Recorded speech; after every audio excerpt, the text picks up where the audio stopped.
And for my blush, I'm gonna be using this Shakino Powder Blusher Stick. So in shade number 3. So this naman shade nito, parang wala lang. So if you are the conservative type, then you must go for this one. Okay. Yan. And the brush that I'm using is this one. So yung part ng yung nabili ko dito sa TikTok na 13 brushes. So may naano ako dyan, may inilagay ako na iba kasi gusto ko siya kasi merong lagayan. So yung mga brushes ko na walang lalagyan, so dito ko na rin nilalagay. So this is the one that I'm gonna be using. So dito lang tayo. Oh my, ba't parang madamihan?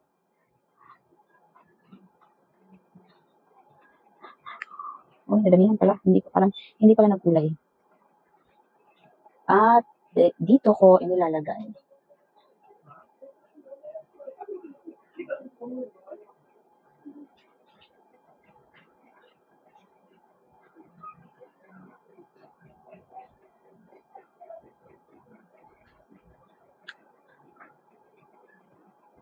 Oh, ayan.